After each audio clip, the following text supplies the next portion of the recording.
You've got drafts, I've got rankings. Today I'm going to take you through everything you need for your weekend fantasy football drafts on the Fantasy First Down. I'm Ben Wasley. Welcome to the Fantasy First Down. Today I'm taking through everything you need to know for your weekend fantasy football drafts. I'll be taking you through all of my positional rankings, plus giving you advice on making sure you have a winning fantasy football team. If you have any questions, pop them in the comments below, or you can hit me up on Instagram at the Fantasy First Down or on Twitter at Fantasy First Down with no O.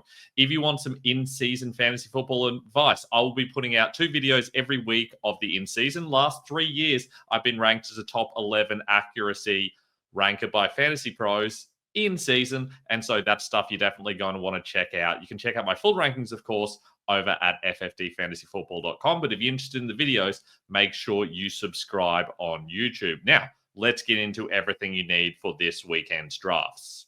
Now, we're going to start things off talking about quarterbacks. Before we get into the individual positions, I do want to point out that where you select these players really does depend on your individual draft settings. While I do give out personalized draft rankings for a very low price, and you can hit me up on email if you're interested in those, realistically, this close to the draft, I'm better off just telling you roughly when you should be taking these players. So while your league settings may differ, I'll try to give you a general idea on how these players rank and roughly where you should see them going in drafts and which ones should be bargains based on what I've seen in other drafts. We're going to start things off with the quarterbacks.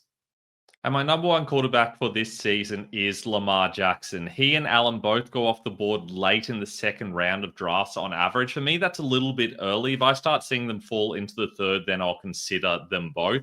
Typically, I'm just going to wait to see which of the two falls later, but I do prefer Jackson of the two, especially if you're in a super flex league where you have an early pick. Does make sense to go quarterback straight away. And if that's the case, I'm definitely going Jackson. He outscored Allen by about 50 points last season in 4-point passing touchdown leagues, by even more in 6-point passing touchdown leagues. And I don't really see any good reason for regression there. I do think that we might see things even out a little bit, but it's not like the Bills have significantly better pass catching options. Ultimately, these guys are the top two, but it remains to be seen which of the two is going to finish on top. We do know they're both very consistent options, though. We have a clear top 5 as well. I do think Jaden Daniels is looking like another top 5 fantasy finish, as he was the quarterback 5 on a per game basis last season. He is going in the third round. Personally, I'd prefer to wait to see which of the 5 last longer, because you often see Burrow and Hurts make it into the 4th round of a lot of leagues. So I'm ultimately, especially if I'm somewhere in the middle of the draft, that is picks 5 to 8 roughly, going to wait to see which of those 5s falls longest. And if one of them is still hanging around in the 4th round, I'm probably going to snaffle them up. They were all top 6 options last season. I think Hurts is going to improve with better health to his pass catchers, and the others were all very solid. So I would be expecting another good year for all 5. For me, there's then a big gap down to Baker Mayfield. When you see the first 5 quarterbacks going off the board, that doesn't mean you jump straight at Mayfield. I would be waiting several rounds before even thinking about him. For me, typically he doesn't go until the 6th or 7th round, and I might be thinking of him in the 7th round, depending on my league settings. Generally, Patrick Mahomes will go earlier. I think that'll be a mistake. We've already seen Rashee Rice does have a suspension hanging over him. Mahomes is only the QB 13 on a per game basis last year. There's just not enough to me to suggest he's going to fully rebound and become a top 5 option and pay off at this cost. For me, also, Bo Nix is going a little bit early. I still have him as my QB 8. I've moved him up a little bit, but typically you have to take him in the 7th round. That's too early. I'm not taking him that early. I'm more inclined to wait at this point. You can go for a Kyler Murray or a Justin Fields here. I do think there's plenty of upside here, especially because you can typically get Fields as late as the 10th round. And I think he has more upside than most of the other guys. But me personally, I'm waiting on Caleb Williams or potentially JJ McCarthy or Jared Goff. Goff typically goes first of those 3, but I'll just wait for whichever of the 3 falls first. Most of them are going around the 9th round, but you can usually get McCarthy as late as the 11th or 12th. So I'll just wait to see when one of them goes off the board, because typically it's going to be someone taking their second quarterback when that happens. And then when only one of Williams, Goff, and McCarthy is left, because they're usually going to be the last one to the top 15 left, I'm going to snaffle them up. And I recommend doing the same thing. You can take some of these other guys if you want, but I would be avoiding Brock Purdy. His pass catching core is just decimated at the moment, and he's going way too early. He's going in the 9th round typically at the moment, and you can get so many better options with way more upside there. In a Superflex league, I then would be starting to think about guys like Justin Herbert and Drake May. But for me personally, I want one of the top QBs in the Superflex league, and then I'll see if Williams or McCarthy falls. And if they don't, then I'll just take one of those low options, knowing that that's usually going to be fine in that sort of league. Now, let's talk about running backs. It's a little bit tough to talk running backs, of course, because it does depend a little bit on your league setting. This, for me, is my half PPR rankings, but they are pretty similar to the PPR. I'll let you know when there's anything significantly different. I know that's a little bit of a hot take to have Saquon Barkley number 1, but for me, I just feel safest about him as this option in half PPR settings. I know that Robinson had a good season last season, but he was 500 yards short of Barkley. I know he's a better receiving option because he did have that extra 30 targets, and that does move him above Barkley in PPR for me. But Barkley is the guy that I want. I know that we haven't had many running backs repeat after being the first overall running back the previous year, but we also haven't had many guys repeat being a consecutive top 2 running back, or indeed being a consecutive top 5 running back. Those things just mix around a lot based on injuries and variability and a heap of other stuff. So while we can look at that stat of Barkley being unlikely to repeat, I think it's just as unlikely that Bijan repeats as well. Having said that, you have to take somebody here, and there's plenty of upside with Barkley and Bijan. I'm happy to take either of those two, though in pretty much every league setting, I am taking them after Jamar Chase, unless you're in a league where it's half PPR and you only take 2 wide receivers. In that case, I might consider going Barkley or Robinson as first off the board. Derrick Henry is number 3 for me in half PPR. He does have so much upside, nearly 2,000 yards last season, consistent touchdown totals. They're going to run the ball a heap again in Baltimore. There's no reason to think things would change. I know that Keaton Mitchell coming in does maybe slightly create some risk there. They might create a little bit more of a thunder and lightning situation, but I don't think so. I've got him ahead of Jahmyr Gibbs, though I moved Gibbs up in PPR. I also moved Genty and McCaffrey up in PPR, simply because Henry is not getting enough receptions. He only had 19 last season. Gibbs is a little bit of a risk for me because that O-line has taken a step back, but he is still someone you can very reasonably take in the first round. Personally, in most leagues, I'm taking him behind Chase and Jefferson, possibly even Lamb, depending on the settings, plus those top 3 running backs. But I can understand an argument for taking him a little bit earlier because there is an enormous amount of upside, and it is possible that we see David Montgomery phased out with Ben Johnson out of town. Ashton Genty sits in right behind him, and we've seen how good top 10 running backs can be. That's top 10 drafted running backs when they're rookies tend to be very good most of the time. And I see no reason to think that's not going to happen with Genty. He's the clear lead guy. He's going to get all he can handle. And in a PPR league, I really like him as well. For me, he's a first round guy, and he should be going in the first round. Currently, he's going around pick number 9. I think that's about right. McCaffrey then goes pick 10 right behind him, and then Henry at pick 11. That's surprising to me. I think I'm going to get a fair amount of Henry because of that, though I have seen Henry being taken earlier in half PPR leagues, and then in the PPR league, I would take Genty and McCaffrey ahead of them. I would take all of these guys ahead of a Neighbors or Nakua in the majority of leagues, except in a PPR league where you do have those 3 wide receivers or a couple of flex spots when wide receivers become a lot more valuable. There's then a big gap down to Jonathan Taylor. And what's wild to me is he's currently going as the 10th running back off the board. And I don't fully understand why. He did have the 8th most points last season, but he was 5th in a points per game situation. There's no reason to think he won't continue to improve because he did look very rusty early in the season. I think he could be an massive value to you. You can usually get him in the second round, sometimes late in the second round, and that is incredible to me. There's a big gap for me from him to Josh Jacobs, who's being taken several spots ahead of him. And then there's another big gap to the likes of Kyron Williams, Devon Achane, Bucky Irving, and Chase Brown, who are all in kind of like a similar tier for me. I have Achane a little bit higher in PPR. He's up to being number 8 for me, and that's probably why he's going early-ish second round, and I think that makes sense. And Kyron Williams drops down a little for me in PPR because he does get less receptions than most of these guys. So those 4 are all kind of in their own tier, and I would take whichever of those 4 that you personally like. And there's a big drop down next to the likes of James Cook. Cook, not quite as good in PPR. I would have him behind Kamara and maybe Hampton in PPR. Those three are all pretty similar to me, Cook, Hampton, and Kamara. I think they're all solid options. Kamara's a big injury risk, but he gets a massive amount of receptions. Had 89 targets last year, and I don't see that changing with Spencer Rattler or if Tyler Shock takes over at some point, changing with him either. James Cook was very touchdown dependent, but I do think they're going to run the ball a lot with him again this year. So in half PPR in particular, he's a good option. Amari Hampton's going a little bit early for me. I'm a little bit uncomfortable drafting him in the late third round. Ideally, I'd like to wait to the fourth round, but that's also true of Cook and Kamara. I'm essentially trying to wait for one of them to drop and then take one of them in the fourth round if one falls. When that doesn't happen, I often just take James Conner, who you can usually get very late in the fourth round. He's been incredible for a number of years. He was the running back 14 last year. I don't see any reason why he can't be very solid again this year. Chuba Hubbard's in a similar category and was actually better last year on a per-game basis, but I'm worried about Rico Dowdle coming in. It looks like he'll take the third down work, and that's why I've got Hubbard below Connor there. Breece Hall is in big danger of being a massive bust. He's currently being taken in the third round, and I wouldn't touch him until the fifth. For me personally, the issue is that they've outright said they're going to use more of Braylon Allen as a change of base back, and they're going to use Isaiah Davis as the third down back. That means we're probably going to see Hall getting maybe 50 to 60% of the touches. That was not what was happening last season. Yet even last season, he was still only the running back 19 on a per game basis. There's a massive amount of risk there with Hall, and I don't like this situation at all. The same applies to Kenneth Walker.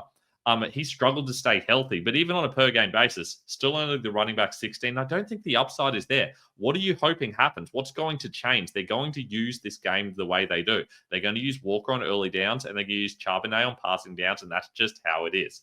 So in PPR, he's even more risky. Plus, you might see Jalen Milroe involved in goal line situations. Tony Pollard gets a big jump for me because Tyjae Spears has been injured, and he's going to be a real bargain here. He's often going as late as the sixth round. For me, if I see him in the late fifth round, early sixth round, I'm staffing him up because you know he's going to be excellent early in the season. There's a whole heap of like zero RB or at least later first RB picks here.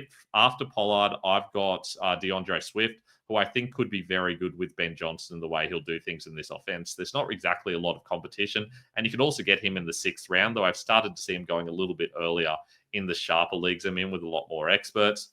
RJ Harvey, on the other hand, I think is a big risk. A lot of people are very excited about him because he's a rookie, but we know that J.K. Dobbins is there, and bizarrely, Dobbins is the receiving back. That means Harvey's going to get all the early down work, which is okay for half PPR, but in a PPR league, it's going to make him kind of useless. I'm very concerned about how that's going to look. Admittedly, the Broncos did pass a fair amount on early downs last season, which is why I'm still okay with taking him here, but I'd rather have a guy who's going to be playing on the majority of downs like a Swift or a Pollard. Isaiah Pacheco, a little bit risky because I do think we see quite a bit of Kareem Hunt, and that's why there's a bit of a gap between those two and Pacheco for me. Plus, he's going a little bit earlier in the fifth round, so I'm not going to get a lot of shares, but I have seen him fall into the sixth, and if that happened, I'm interested. It's also going to be concerning if we see Brashard Smith being used on third down. So the risks really start to come in with these backs. Ideally, you want to be taking and getting a very strong core of other positions if these are going to be guys that you are starting. You'll notice that Travion Henderson is way later for me than consensus. He's a fourth-round guy for most people. I'm not touching him until the sixth. The reason for that is very simple. It's going to be Ramondre Stevenson, or if he's not healthy, Antonio Gibson on early downs, at least in the early part of the season. Sure, in PPR, you can take him a little bit earlier, potentially ahead of Pacheco and Harvey.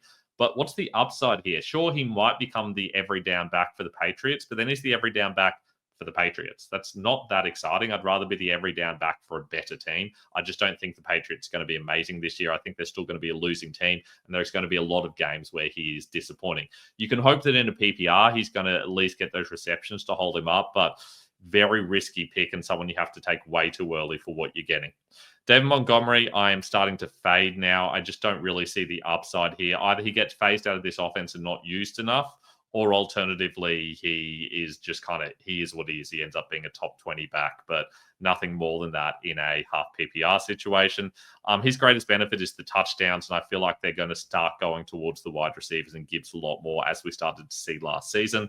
Having said that, there is at least the upside of a Gibbs injury, and in that case, potentially a top 10 back. So if you're purely looking for upside and you've got two running backs and you don't like what you see from the wide receivers, which is possible, then I do think Montgomery makes sense there. Aaron Jones also a big risk because we have seen Jordan Mason supposedly getting involved on early downs. We know they love Jones and rightly so, but I think they're going to ease him back on what he was doing last year. He was the running back 21 last season. I do think with McCarthy, he could get more checkdowns and more volume that way, but he's going to lose touches to Mason. And for me, there is a big gap between him and the guys ahead of him. Then you've just got a whole heap of meh guys. Tyrone Tracy will be the starter for the Giants. Williams will be the starter for Dallas. Who knows what's happening for with Joe Mixon at the moment, but it looks like he's not going to play the first 4 weeks, so he definitely won't. But he might not even be back then. Nick Cesario's kind of just said, we'll see what happens in 4 weeks' time, which suggests to me he might not even play at all this season, which might make Nick Chubb a massive bargain.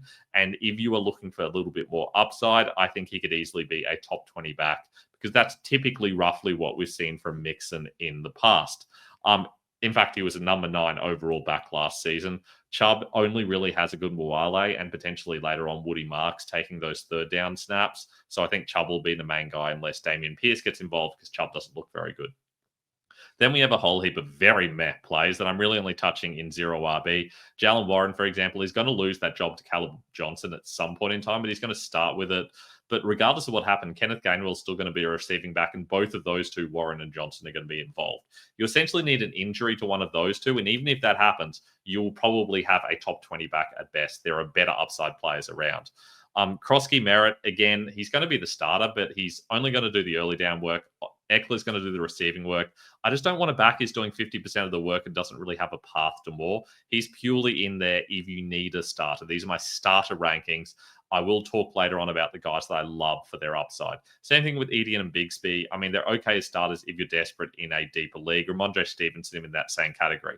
The guys here that actually have some upside, Zach Charbonnet, we know how good he can be if Kenneth Gainwell goes down. Plus, especially in PPR, he's still a solid weekly option. Last season, he ended up beating his ranking by finishing as the running back 31 on a per game basis. Plus, he was healthy for every game, but he was fantastic whenever we saw Walker out. He was the number 1 in 1 week and consistently a top 10 back in general. Quinshon Judkins has upside, but ultimately it's hard to know when he's going to play, and that makes him very scary. Same thing with Brian Robinson. If we see an injury to Christian McCaffrey, which could happen, he becomes very valuable. And Rashad White, we've seen him be a top 10 back before Bucky Irving emerged, so he could be solid as well. I'll come back and talk about the lower down running backs you should take in the late rounds at the end, so make sure you hang around for that. Meanwhile, wide receivers, and for me, Jamar Chase is the number 1 guy I'm taking off my board in most drafts. He was just that good last season. I know people are very excited about Barkley and Robinson, but I still think there's plenty of risk there, even with Robinson. Chase could, of course, regress, but he beat everyone else, as in all other wide receivers, by over 60 points last season. That's, 3.5 points on a per game basis. That's absolutely nuts. I just think that that's something you have to rely on. You have to take him first. I can't see a situation where I wouldn't take him first outside of Superflex League. And even then, I'd consider taking him third after Jackson and Allen. Behind him, Justin Jefferson, I still think is a solid option. I'd consider him ahead of a Jahmyr Gibbs, ahead of a Derrick Henry, depending on the league settings. Especially in a PPR league, I would, and even in a half PPR league where you're starting 3 wide receivers and maybe a couple of flex spots, then all of a sudden Jefferson becomes very valuable as the clear number 2 guy. There's then a bit of a gap down to CeeDee Lamb. I think Lamb's going a little bit too early, but he is still ultimately the guy I'd take if those top 5 running backs are off the board, potentially top 6 if it's a half PPR league. And then you've got another gap to Neighbors and Nakua, and they're the ones that are real bargains. Because at the moment you are seeing Neighbors and Nakua go off the board way too late, often into the second round, especially for Nakua.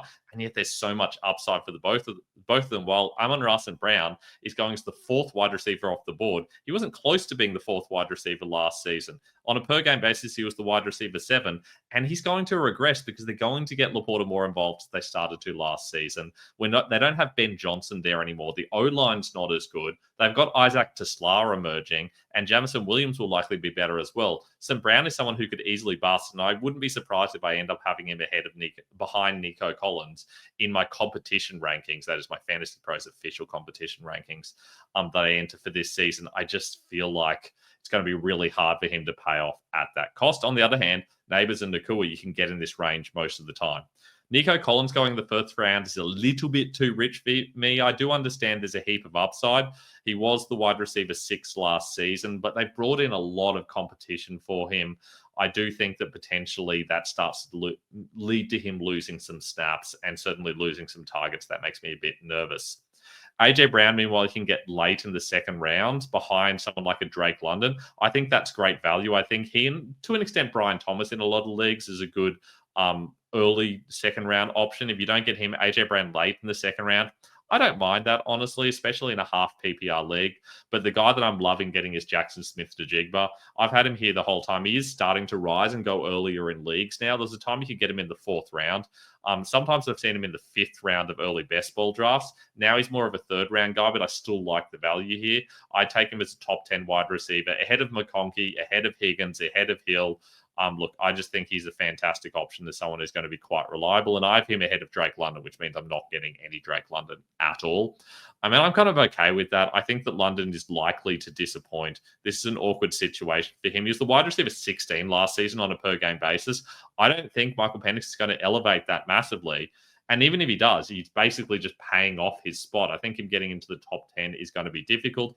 On the other hand, you did have someone like Jackson Smith-Njigba, who was legitimately very good last season, especially in PPR because he was getting those consistent receptions. So I like the idea of taking Smith-Njigba. I feel like he is a solid option, but I realize that he will need to elevate without DK Metcalf there, and therefore there is a little bit of risk there for that reason. T. Higgins and McConkey are a little bit meh, but they are certainly for me ahead of a lot of the other guys. Below them by a margin. There's a gap between them and Tyreek Hill and Devontae Adams for me. And Evans and McLaurin are all kind of in that same range. I'd be taking Higgins and McConkey ahead of everyone that's not a top 12 running back or wide receiver. And I'd certainly take them ahead of any tight end and probably quarterback as well. We then have these guys who are kind of very solid players who are aging. Very much half PPR options in Adams and even more so Evans and McLaurin. And then there's Garrett Wilson, who's just very hard to trust, but you have to take him in the fourth round at the moment. If he falls a little bit to the very late fourth, I might consider taking him, but Justin Fields is just makes me very nervous despite Wilson being very good last year. DK Metcalf has some upside, but Courtland Sutton for me is the guy that's the real bargain at the moment.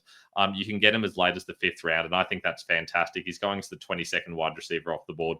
For me, he could arguably be taken as 17th off the board. I feel like he has that much upside. It's just the fact that he wasn't quite good enough last season. They have brought in a little bit of competition that makes me nervous because I do think we see a little bit more of Marvin Mims this season. DJ Moore has openly admitted he's going to be less involved this season, and that makes me very concerned because it's not like he was ultra involved last season either. He was the wide receiver 34 last season, but we do know that the O-line was terrible, and this is going to be a much better team under Ben Johnson this season. He's going as the 21st wide receiver off the board in the fifth round. I think that makes perfect sense, and in PPR, I'd happily take him late in the fourth if all the guys that I have ahead of him are gone. Marvin Harrison Jr., big risk. Same thing with Ted McMillan. These young guys who are in mediocre offenses, it's kind of hard to know what you're going to get from them. McMillan is going to be the clear number one guy in Carolina. Harrison's got McBride to worry about, which is why he's a little bit more risky, but he also has elite talent, which makes him very interesting. Jamison Williams was good last year, but it's hard to know if he can repeat that. He was the wide receiver 17, so in a half PPR, you're getting a bargain here. Is he going to pay off again? Well, when you can get him in the sixth round, I think that is fantastic value. Same thing with Calvin Ridley. You can get him in the sixth round, and I like him with Cam Ward. I think there's a heap of upside there. Xavier Worthy is going way too early for me. I don't understand what's going on, why he's going within the fifth round.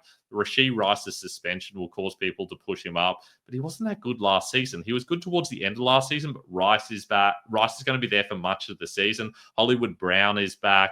It's not like Patrick Mahomes is looking amazing. They've still got Travis Kelce getting a heap of targets. I just don't like the situation. Their run game's going to be better with Pacheco looking healthier, and also Smith out of the backfield.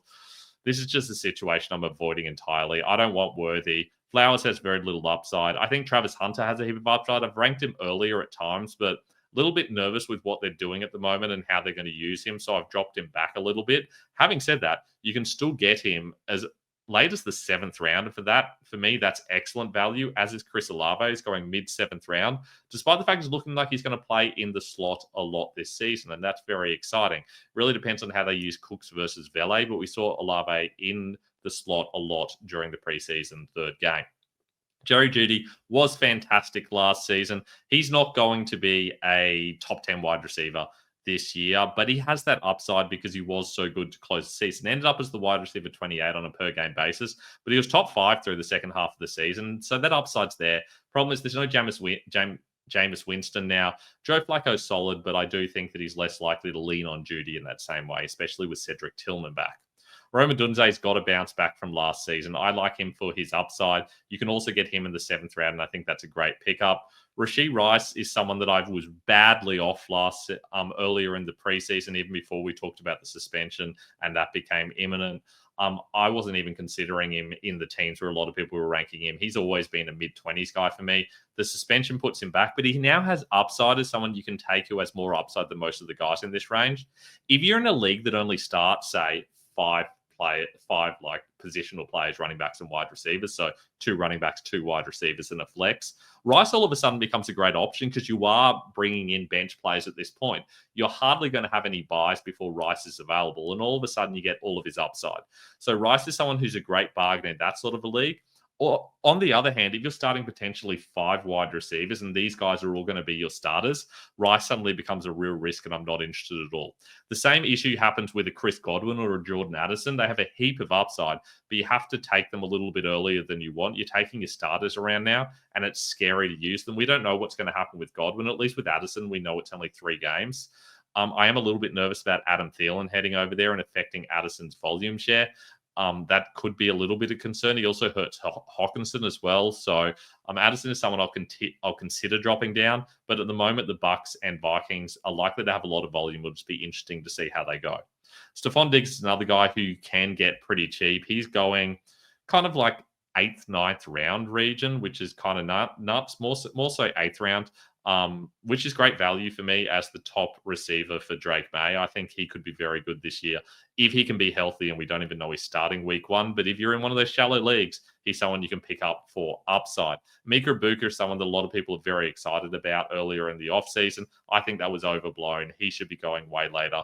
Same thing with Jalen Waddle, who's going, 6th round? Haven't we learned with Jalen Waddle? Like, why are we still doing this thing?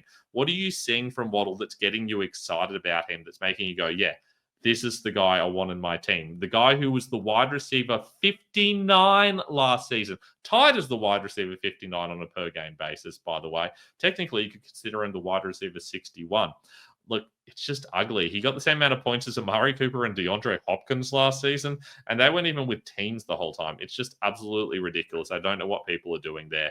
And finally, Ricky Pearsall should start the season on fire, but Juwan Jennings will be back. And eventually also so will Brandon Ayuk. And that really makes me a little bit nervous about him when you've also got Christian McCaffrey and George Kittle to be worried about. Now, let's talk tight ends. And this is an ugly situation. I'm excited about one and exactly one tight end on this list, and that's George Kittle, who very quietly was the top tight end last season, especially in half PPR, by a country mile. In half PPR on a per-game basis, he was scoring 1.7 points more than Brock Bowers, and even more than Trey McBride. In PPR, he settles a little bit more, but we're talking about a guy who is going to be excellent again this season. In half PPR, it's a little bit closer, but he's still a point ahead of both Bowers and McBride. I think he's someone who should be excellent this season again. I'm not interested in taking Bowers or McBride early. Bowers is a particular concern because there's been a lot of talk of Mayer potentially being used a lot more on early downs. We saw that in the preseason. Shout out to Nathan Yunke for that one. And Trey McBride is someone that I'm just not interested in for his cost. Even in a PPR, I don't want him 2nd round or early 3rd round, when I can just wait for Kittle and take him late in the 3rd round. There's so much more value there. If you're missing those guys, you generally see Laporta, for example, go off the board in the 5th round. It's a bit early for me. I would just be leaving tight ends until I see Laporta, Hawkinson, and Njoku, at least 2 of them go off the board. Then I might consider Njoku. I think has a heap of upside. You generally see him go in that 7th round region. And I think that's a massive bargain for him. So I would consider him, whereas Kelsey's going so much earlier. Andrews and Njoku, I'll probably wait to see which of those two is left and then take one of them.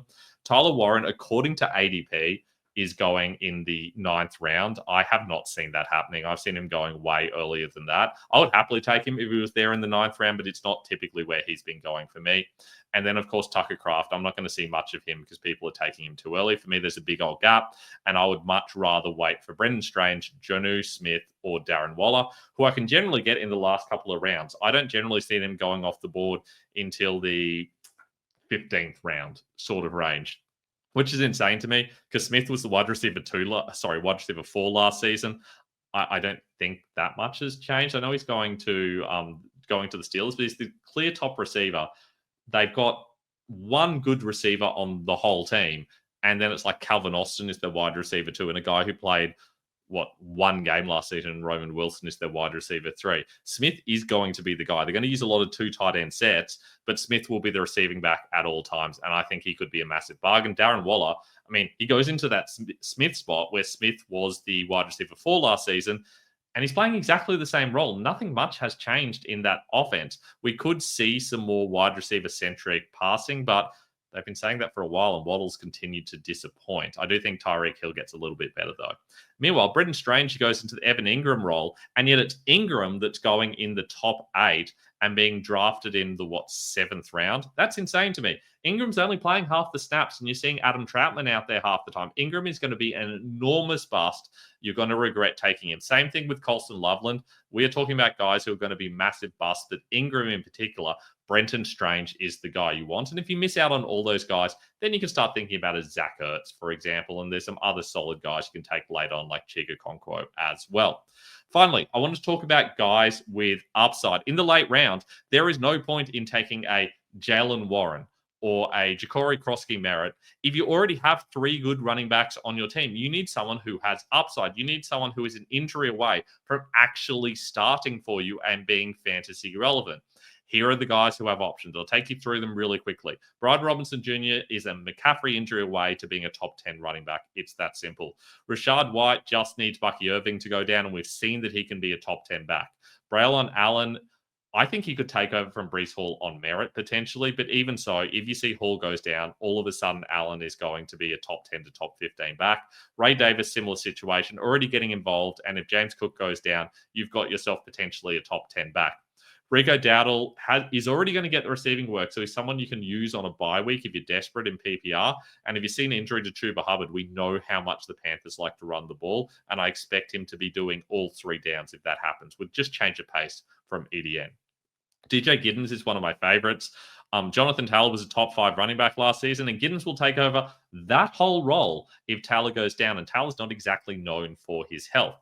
Tyler Algier, same situation. If we see a Bijan Robinson injury, Tyler Algier will be the guy that comes in and takes down that every down role. Do you know who their running back 3 is? No, me neither. No one does. Who cares? Not even Carlos Washington, who they sat out during games in the preseason.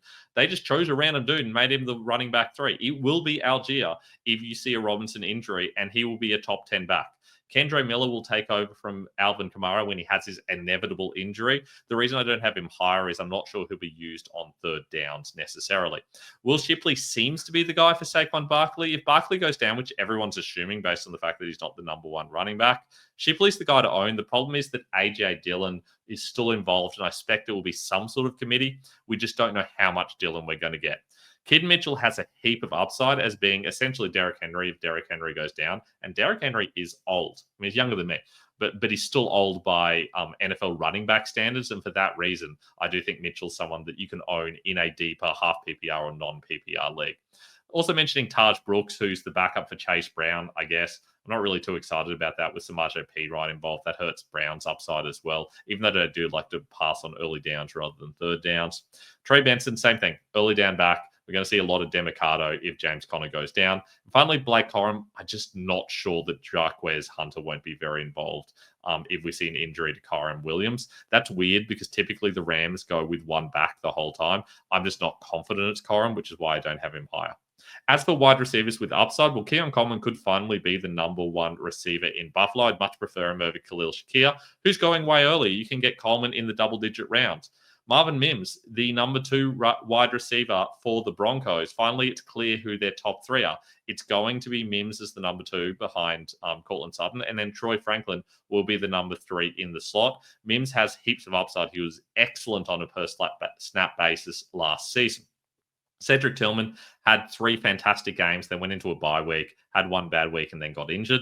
I think he could easily bounce back. He doesn't have the same amount of upside as he did with Jameis Winston, but still a solid player you can pick up late, stash on your bench, and see what happens. Same thing with Quentin Johnston, who becomes the wide receiver 2 for the Chargers. Still, a lot of people are scared of Trey Harris, but he's not even playing the same position. Harris is very clearly lined up behind Keenan Allen, and will need to get past Allen to get an opportunity. It's actually Keandre Lambert-Smith who is behind Quentin Johnston. I'm not worried about that happening. I think Johnston's the clear number 2 there. Problem is there won't be a lot of opportunities with Allen on the field with him, plus, of course, Ladd McConkey. Donta Thornton is interesting. I'm a little bit nervous about Amari Cooper arriving and what that means for Thornton and how they work those guys in along with Trey Tucker and potentially Zach Beck.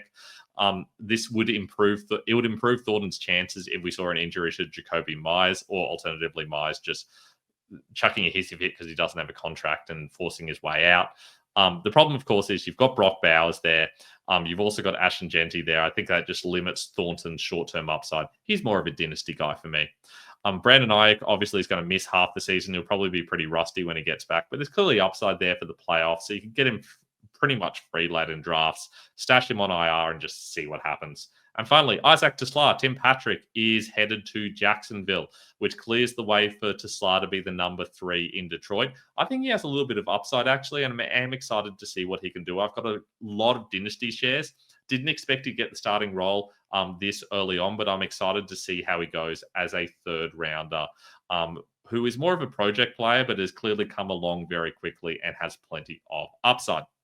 And that's all we've got for my ranking show. Sorry that this is a little bit of a longer one. Good luck for your drafts. As always, if you've got any questions, hit me up on socials or in the comments below. Like and subscribe for far shorter rundowns during the season of what's going on. Plus, you can check out my rankings in visual form at ffdfantasyfootball.com. Look forward to catching you guys up once the season starts in the coming days with my week 1 rankings.